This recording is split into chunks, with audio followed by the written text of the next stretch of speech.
Coucou tout le monde, j'espère que vous allez bien. On se retrouve aujourd'hui pour faire un petit point sur ce mois de septembre et sur les nouveautés dont je vous ai parlé ce mois-ci. Alors il n'y en a pas eu énormément, moins que d'habitude puisque j'étais un peu absente, mais quand même, il y a des produits que j'ai beaucoup utilisés, des belles découvertes, des produits un peu plus mitigés, pas de grosses cata, mais bon voilà.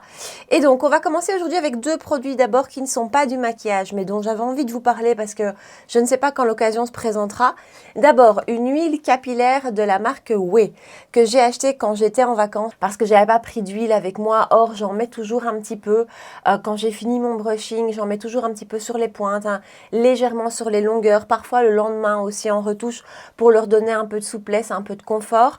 Et c'est vrai que comme j'étais là-bas, j'avais pas tout mon matériel capillaire avec moi, donc mes cheveux étaient moins souples, moins brillants, moins doux que ce que j'ai en général quand je suis ici. Et donc, j'ai voulu m'acheter une petite huile capillaire format voyage et donc j'ai trouvé celle-ci. À la base, je l'ai choisie parce que c'est une marque d'abord que j'avais envie de tester depuis longtemps et ensuite parce qu'elle était en format voyage et que je voulais pas ramener une grande bouteille. Eh ben, elle est très chouette. Elle est très fine. Vraiment, c'est une huile pour les cheveux qui est vraiment, je trouve, très fine, qui n'alourdit pas le cheveu. Elle sent un petit peu les fleurs, elle sent un petit peu, j'ai l'impression, le muguet. Pourtant, je suis difficile, moi. Hein. J'ai vraiment beaucoup de mal à identifier les odeurs. Mais donc, elle a une odeur qui est agréable. Elle donne comme ça de la brillance et de la souplesse aux cheveux. Elle assouplit le cheveu. C'est vraiment, moi, ce que je recherche avec une huile. Et encore une fois, très légère. Donc, je l'ai trouvée très chouette, cette huile pour les cheveux. Je pourrais la racheter en grand format. Maintenant, j'en ai d'autres ici. Je vais garder celle-ci dans mon tiroir voyage et voilà, je la trouve très sympa. Ensuite, autre produit que j'ai acheté sur place pour me dépanner entre guillemets. J'avais pas pris assez d'hydratant pour le corps et là, j'ai pas pris un format voyage. Là, j'ai pris le le produit que j'avais envie de tester en fait. Donc, c'est un produit de chez Fenty Skin, le Butter Drop lait hydratant pour le corps. Je vous ai dit une bêtise dans ma vidéo haul. Je vous ai parlé de Cookies and Cream, mais ça, c'est vraiment les autres produits de la gamme. Donc ici, c'est un produit pour le corps, un hydratant pour le corps sous forme de lait, donc texture très légère. Il en existait déjà un chez Fenty Skin sous forme de beurre, donc quelque chose beaucoup plus épais. Moi ici, l'idée, c'était vraiment pour le matin. Donc le matin, j'aime avoir des textures fines qui sont vite absorbées par la peau et pas que je dois masser pendant 10 minutes. J'ai pas le temps, donc je veux juste un truc qui fait une pompe. Je vais vous montrer. Je ne l'ai pas encore ouvert, tiens. Un truc qui fait une pompe et qui est très fluide. Et franchement, c'est très fin. Ça prend 2 secondes à être absorbé par la peau. C'est hyper agréable, c'est bien hydratant. Alors, c'est pas aussi gras et émollient qu'un beurre, mais regardez, tout de suite, c'est absorbé par la peau. Ça sent bon. Oh, la gamme Fenty Skin, je crois que rien que pour l'odeur, même si je n'aimais pas les produits, je serais capable d'acheter parce que j'adore. Vraiment, j'adore. Ça apporte du confort. Encore une fois, c'est le produit, je trouve, vraiment adapté le matin, le soir aussi. Hein, mais le matin, si vous êtes comme moi, si vous cherchez un truc qui va vite, c'est top. L'odeur est incroyable. C'est hydratant comme il faut. Le packaging est super beau. C'est une bouteille en verre. Vraiment, le packaging est top. Et j'adore ce truc. Vraiment, ça, je le rachèterai. Fenty Skin... il n'y a rien à faire, c'est une marque que j'aime beaucoup. Tout ce que j'ai testé à peu près jusqu'ici, j'ai aimé. On rentre dans le make-up avec les produits pour les yeux. Et donc d'abord, on commence avec les tops comme d'habitude.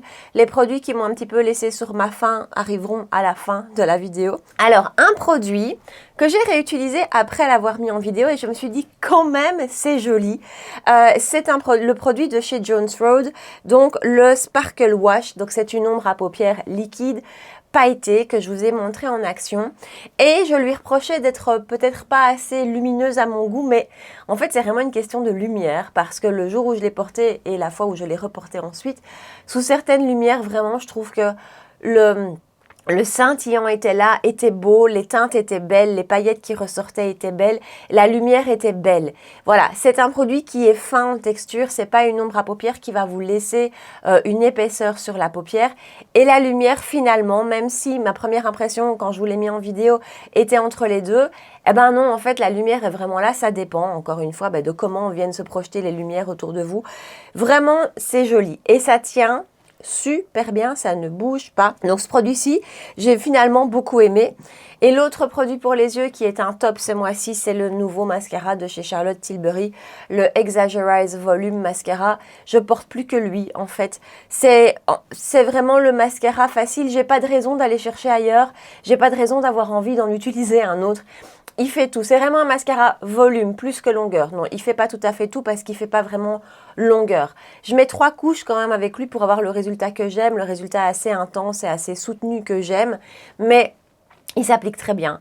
Il fait pas de paquet. Il vient vraiment galber les cils, gainer les cils, recouvrir les cils sans les rassembler, sans faire de paquet, sans faire cet effet pâte d'araignée. Il tient extrêmement bien, il ne bave pas, il ne coule pas, il ne s'effrite pas. Il se démaquille correctement avec un baume démaquillant, mais il n'y a pas besoin de produits spécifiques pour le démaquiller puisqu'il n'est pas à la base waterproof. Mais pour moi, il a une tenue nickel, comme un waterproof. Donc vraiment, ça... Je l'aime beaucoup. C'est le deuxième mascara de Charlotte Tilbury non, le troisième que je teste. Le premier est un des anciens dont j'ai oublié le nom, que j'avais bien aimé, mais je l'avais jamais racheté. Ensuite, il y avait eu le Pillow Talk, dont j'aimais beaucoup le rendu parce que c'est vraiment là un mascara à longueur et j'aime ça. Mais il ne tenait pas sur moi, enfin en tout cas il coulait très fort sur moi. Et alors celui-ci, eh ben pour moi c'est le meilleur sorti chez Charlotte Tilbury jusqu'ici. N'oublions pas non plus de préciser que le packaging est particulièrement joli. Voilà, c'est une marque qui n'a rien à faire où on paye aussi ce point-là. On paye aussi un beau packaging et ici c'est vraiment réussi. Je suis contente. Voilà, c'est un chouette mascara et je suis contente d'apprécier un produit de chez Charlotte Tilbury parce que voilà, moi ça fait longtemps que j'ai plus eu de coup de cœur dans la marque. Je trouve que c'est toujours redondant autour du Pillow Talk et on a l'impression d'avoir déjà tout vu. Ici, c'est une nouveauté qui vaut la peine d'être testée. Alors, les fonds de teint. Je vous parle de 2 fonds de teint. Le premier, qui est mon favori du mois, c'est celui de chez Urban Decay, le Facebound Foundation, que je trouve génial, que j'ai malheureusement maintenant dû ranger dans mon tiroir à été, puisque j'arrive à ma carnation d'hiver et qu'il a vraiment une teinte, donc j'ai la teinte numéro 16, Light Medium Cool, c'est vraiment ma teinte d'été. J'avais pensé le racheter pour ma teinte d'hiver et puis honnêtement, je me suis calmée parce que j'ai tellement de fond de teint que voilà, j'en ai d'autres que je vais être contente de ressortir en hiver. Je peux pas tout acheter en double, mais j'aurais pu parce que je le trouve perso super. J'aime beaucoup la texture. Je trouve que la texture est fine. Je trouve que la couvrance est belle. Elle est pas haute, hein, c'est une couvrance moyenne. La tenue est impeccable. Je trouve qu'au niveau brillance, c'est pas mal. En tout cas, j'observe une différence. C'est pas le fond de teint. Il y a aucun fond de teint qui me tient mat toute la journée, mais il retarde un petit peu mes brillances et surtout quand mon sébum commence à arriver, c'est pas cata quoi, il y en a pas partout au point où j'ai l'impression que ça fond. Je trouve que vraiment c'est un beau fond de teint qui se retouche bien. Un packaging que je trouve facile, hein, cette petite bouteille en plastique, je le trouve facile à emporter et malgré tout ça reste joli. Voilà, fond de teint coup de cœur de ce mois, c'est celui-ci. Et l'autre dont on reparle aujourd'hui, qui n'est pas un coup de cœur comme le Urban Decay. J'ai pas le coup de cœur comme ça avec le Easy Blur. Il est beau. Il est vraiment beau et je peux pas le mettre dans la catégorie des flops parce que c'est pas un flop, c'est pas un raté, c'est un beau fond de teint qui, combiné à la base et à la poudre Huda Beauty, effectivement, on a un beau teint flawless. Il a une très bonne tenue, ça, il n'y a rien à dire, il tient super bien. Maintenant, je brille vraiment très fort quand je l'utilise, mais vraiment très fort. J'ai tout mon gras qui ressort sur mon visage en tout cas. Et voilà, je trouve que je brille très fort. C'est vraiment pour moi son gros point négatif, c'est ça. Alors je ne sais pas à quoi c'est dû. Il a quand même une texture qui est plus épaisse que le Urban Decay. Il a peut-être un petit côté un peu gras. Donc je suis pas certaine que pour les peaux grasses, il soit vraiment adapté. Je crois que pour les autres types de peau, ça peut le faire, mais pour une peau grasse, c'est un peu limite, en tout cas pour moi, au niveau des brillances, mais pour le reste, il a un joli rendu sur la peau, il a une couvrance qui est jolie aussi, qui est modulable, qui fait pas too much, qui fait pas carton, il a un rendu plutôt naturel, pas glowy, mais plutôt naturel, donc voilà, mais je sais pas comment vous expliquer.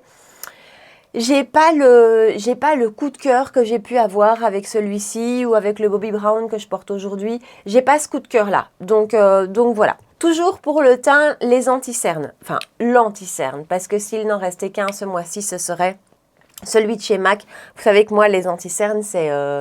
j'adore tester ça. Déjà, les produits teints de base, j'adore tester ça. Mais alors, les anti-cernes, je ne sais pas pourquoi, c'est vraiment mon truc, mon dada. Et celui-ci, pour que je l'achète en 2 teintes, c'est que c'est vraiment un gros coup de cœur. Donc, c'est le Studio Radiance 24 heures anti-cerne Lift Lumineux. Il est parfait. Voilà, pour moi, il a tout ce que je recherche dans un anti-cerne. Et croyez-moi, je suis quand même chiante. Alors après, on a toutes des contours des yeux différents, on a toutes des attentes différentes, et c'est vrai que ce qui me convient ne vous conviendra peut-être pas.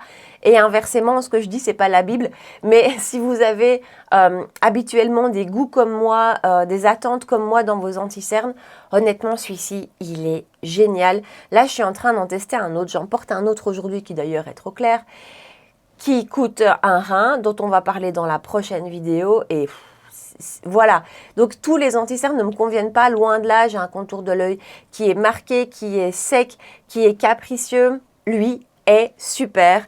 Il a une texture qui est pas ultra fine, mais pas épaisse non plus. Il est plus fin, par exemple, que le Haus Labs. Il est un petit peu plus épais que le Make Up Forever, qui sont mes deux autres Graal en termes d'anti-cerne. Donc, il est un petit peu entre les deux. Il s'étire et il se fond à la peau en 2 secondes, comme ça. Il reste pas en surface. Celui que je teste, par exemple, aujourd'hui, impossible de complètement l'estomper ici, il reste un petit peu en surface. Lui, il s'estompe tout de suite, il est vraiment imprégné, mélangé, fusionné avec la peau. Il ne bouge pas, on peut ne pas le poudrer. Là, par exemple, de nouveau, je suis sur un anti-cerne que j'ai pas poudré, j'essaye. Maintenant, j'essaye de le faire. Lui, hier, je le portais sans le poudrer, nickel, il n'a pas bougé. Il a un fini qui est lumineux, mais qui n'est pas glowy, qui n'est pas pailleté comme l'a pu être celui de Charlotte Tilbury à l'époque. Il est très bien. Voilà, je trouve que c'est un super bel anti-cerne. On a en plus un joli packaging. Voilà. Par contre, bémol, comme d'habitude, chez MAC, les teintes, moi je vous l'ai dit, mais je me répète, mais pour moi c'est vraiment une plaie de choisir sa teinte chez MAC. Donc pour référence au cas où, j'utilise NW15 en teinte d'été et ça c'est parfait. J'ai acheté NW10 pour l'hiver, il y a un gap monstrueux entre les deux. Du coup, je mélange les deux et ça fonctionne sans problème, mais voilà, ça reste pour moi le bémol de la marque. Ensuite, bronzer, coup de cœur bronzer avec celui de chez By Terry. Pourtant, c'est une marque dont je ne vous parle pas souvent, c'est une marque dont j'ai pas beaucoup de produits et c'est vraiment une de mes amies qui m'a convaincue de l'acheter tellement elle l'aimait. C'est le T2Tan Sun Powder en teinte médium bronze. Le packaging est très joli aussi. Et je ne l'ai pas pris avec moi en vacances et dès que je suis revenue, j'étais super contente de le ressortir. Il est magnifique. Il a une texture soyeuse, fondante. Fondante, c'est le mot. Sans être épais. C'est un bronzer, vous le swatchez, il n'y a pas d'épaisseur. Il n'est pas particulièrement poudreux du tout non plus. Et il est fondant. Il est magnifique. Il fait un rendu sur la peau qui est juste sublime. Il a une teinte qui est, je trouve, idéale. C'est pas trop chaud et en même temps, c'est pas trop froid non plus. Il y a un petit peu quand même de sous-ton froid à l'intérieur, mais juste ce qu'il faut. Il s'applique hyper bien. Il se fond. Il a un petit côté légèrement un peu lissant sur les pores. Bon, vous n'allez pas le voir. Il tient très bien. Bref, un des plus beaux bronzers de ces derniers mois, sans aucun doute. Toujours pour le teint, Charlotte Bio en collaboration avec Arnaud Soldourdin. Je vous ai montré la palette en action dans ma dernière vidéo. Donc c'est la palette Filtre Pastel, la palette Bonne Mine. On a 4 poudres à l'intérieur, l'une contour, l'autre bronzer, un blush, un highlighter, la bonne base d'une palette teint. Ça, c'est la première chose que j'apprécie. C'est ce que je vous avais dit dans la vidéo dans laquelle je vous en parle. C'est que souvent, les palettes teint, pour moi, à mon sens, il manque quelque chose. Voilà, on a 2 blushs, un bronzer, on n'a pas d'highlighter. On a 2 blushs, un highlighter, on n'a pas de bronzer. Bref, pour moi, dans ma tête, la palette teint, elle doit pouvoir tout faire. Ça doit être la palette que je peux prendre pour partir en vacances, en week-end, au boulot, si je dois faire des retouches. Voilà, ça, c'est mon idée de la palette teint. Donc ça, c'est un point que j'aime beaucoup. Quand j'ai swatché les poudres, juste d'un point de vue des teintes d'abord, avant de vous parler de la texture, quand j'ai swatché les poudres, j'ai quand même eu cette appréhension de me dire « ça va être difficile sur ma carnation », surtout sur ma carnation d'hiver, qui est quand même très claire, parce que quand on les swatch, c'est bien pigmenté et c'est bien soutenu. Donc à un moment, j'ai vraiment eu la crainte, entre guillemets, que ça passe pas sur moi. Et en fait, c'est juste parfait, et c'est ça qui est très bien fait avec cette palette, c'est qu'il n'y en a qu'une, il n'y a qu'une version. Il n'y a pas version peau claire et peau foncée et donc elle doit être la plus universelle possible et je trouve que franchement c'est pas mal parce que vraiment quand on dose, eh ben ça fonctionne nickel. La teinte contour, ce que j'adore, c'est qu'elle n'est pas trop froide, elle est juste bien. Et comme je vous l'avais dit, pour moi, ça pourrait limite être un bronzer en hiver, un bronzer froid. Mais quand je vous dis ça, je veux dire que je peux m'en contenter. J'aurais pas besoin forcément de rajouter du bronzer par-dessus parce que la teinte est vraiment bien équilibrée dans le froid. Elle n'est pas dans le gris, elle ne rentre pas dans cette couleur terne, boueuse. Voilà, ça je pense que c'est une de mes teintes favorites d'ailleurs dans la palette. Bronzer, même chose, très très bien pigmenté, pas trop chaud, juste comme il faut et alors superposé au contour. Pour moi, c'est vraiment nickel en termes de teinte. Même chose, comme je vous disais, bien pigmenté, mais il suffit quand vous le prélevez de légèrement secouer votre pinceau ou de retirer l'excédent sur votre main. Et alors, honnêtement, même sur une peau comme moi, nickel. Idem pour le blush, un beau petit rose, le petit rose frais du matin. Et l'highlighter, moi qui ne suis pas highlighter, je le trouve pile poil comme il faut. Il est pas too much. Il n'y a bien sûr aucune paillette à l'intérieur, mais c'est pas l'highlighter qui va vous laisser une barre. Aujourd'hui, j'en porte pas. Je ne sais pas d'où vient la lumière qu'on voit là. Mais donc voilà, il va pas vous laisser de barre visible. Il va juste apporter une petite lumière qui va apparaître justement selon l'angle dans lequel vous allez vous mettre, mais ça va pas être too much. C'est une palette qui est, je trouve, vraiment bien pensée. Et qui du coup en plus est nickel pour prendre dans le sac à main, pour faire des retouches. Voilà, j'aime beaucoup. En termes de qualité de la poudre, ce sont vraiment des poudres qui sont soyeuses, fondantes et floutantes. Comme on retrouve dans le filtre pastel, on se retrouve ici avec le même type de rendu sur la peau, flouté, lissé. La tenue est excellente. Bref, je la trouve géniale. Vraiment, je la trouve super. Produit lèvres avec 2 coups de cœur ce mois-ci. D'abord, l'huile à lèvres de chez Gisou qui n'a pas quitté mon sac à main. Honnêtement, pendant les 10 jours où j'étais partie, elle n'a pas quitté mon sac à main. C'est la Honey Infused Lip Oil et j'ai la teinte, je ne sais pas le nom de la teinte, mais c'est le petit rose un peu pailleté. Et elle m'a pas quitté. J'ai utilisé ça toutes les vacances. Je la trouve super belle. Alors, c'est pas l'huile à lèvres qui va vous laisser l'hydratation la plus longue. Je sais pas comment vous expliquer ça, mais quand vous la mettez, forcément, c'est hyper hydratant, hyper confortable. Mais l'hydratation ne reste pas pendant des heures. C'est l'huile à lèvres où j'ai tendance, moi, à en remettre régulièrement. En plus, j'aime bien ça. J'aime bien l'applicateur aussi. Attendez, je vais vous montrer. J'aime vraiment bien l'applicateur qui a une forme un petit peu... Vous n'allez rien voir parce que c'est ton sur ton. Qui a une forme un petit peu incurvée. Si je fais ça, c'est mieux, hein. Voilà. La teinte est très jolie, donc c'est vraiment, en fait, vous n'allez pas voir la teinte quasiment, mais ça vous donne un effet ultra glossy avec des petites paillettes qui sont hyper discrètes à l'intérieur. Attendez, je vais l'essuyer. Oui, parce que je n'aime pas remettre un applicateur sale dans le produit. Mais voilà, donc c'est soit de superposer à quelque chose, ça va vous donner ce côté très lumineux, glossy, en plus avec des petites paillettes mais soft, ou appliquer tout seul, ça va donner un léger côté rosé, mais vraiment très léger. C'est plus le côté lumineux et glossy qu'on va retenir. C'est à la pastèque. Moi, je suis une victime de la pastèque. Tout ce qui est à la pastèque, j'achète. Donc, c'est ça hein, qui m'a guidée à prendre celui-ci, c'est parce que c'était pastèque. Donc, ça, j'adore aussi, parce qu'on a ce petit goût, cette petite odeur de pastèque sur les lèvres. Bref, tout ça fait que c'est l'huile que j'aime avoir dans mon sac et que je trouve super. Et le dernier produit top de ce mois, produit pour les lèvres, c'est le lipstick de chez Suede. Alors, je pensais pas avoir un coup de cœur comme ça pour ce produit-ci. Je vous ai dit que j'avais passé une petite commande chez Suede pour tester quelques produits. Et honnêtement, je sais pas, mais en le commandant, je ne me suis pas dit ça va être un coup de cœur. C'est un rouge à lèvres crémeux. J'ai même failli pas prendre ça. Et avec un applicateur en forme de crayon, premier point que j'aime beaucoup, c'est que je trouve que l'application est ultra facile et précise. Franchement, ça c'est top.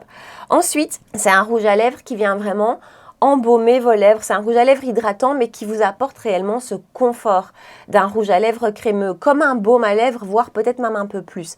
Ça, je trouve ça top. La tenue, ça reste un rouge à lèvres crémeux, c'est pas quelque chose qui va tenir des heures, mais c'est pas mal quand même. Ça reste un petit temps, voilà. Vous allez devoir en remettre après avoir mangé, avoir bu, mais ça reste quand même.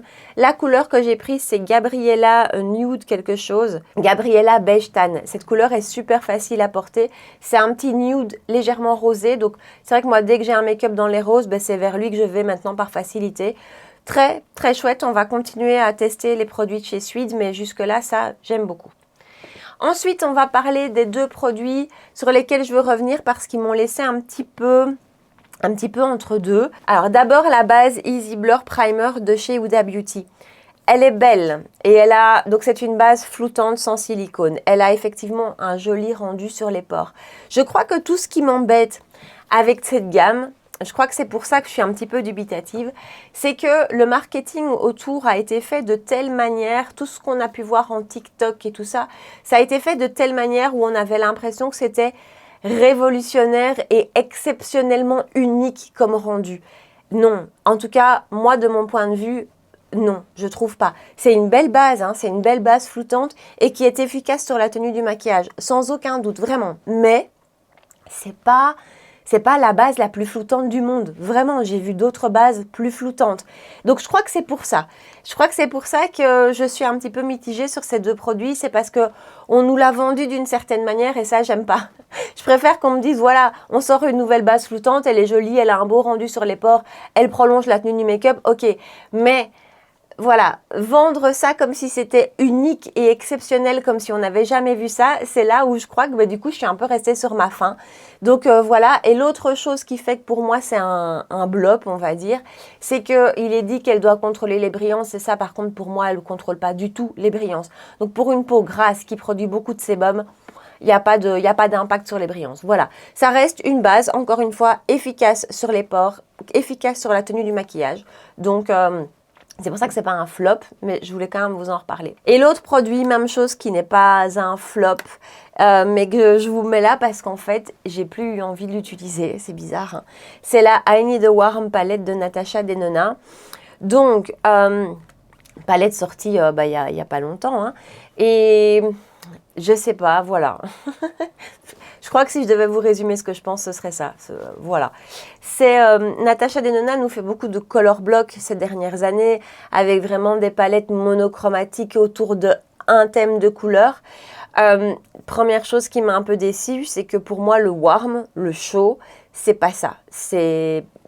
Ok, on n'est pas dans du froid, mais on n'est pas dans du chaud. I need a warm. Et pour moi, il fallait vraiment du chaud, quelque chose de plus orangé, de plus terracotta. Voilà, donc ça, c'est la première chose. Après, c'est clair qu'on reste quand même dans des chauds, mais on est un peu timide, je trouve, avec ça. C'est un peu une palette timide. Ensuite, un peu de redondance quand même dans les fards. Ça, c'est malheureusement aussi souvent le cas chez Natasha Denona. Et j'ai juste pas le coup de cœur. J'ai juste pas le wow. Il n'y a pas de fard qui me transporte. En toute honnêteté, je n'ai pas encore testé tous les fards. Clairement, genre le duochrome, je ne l'ai pas encore essayé.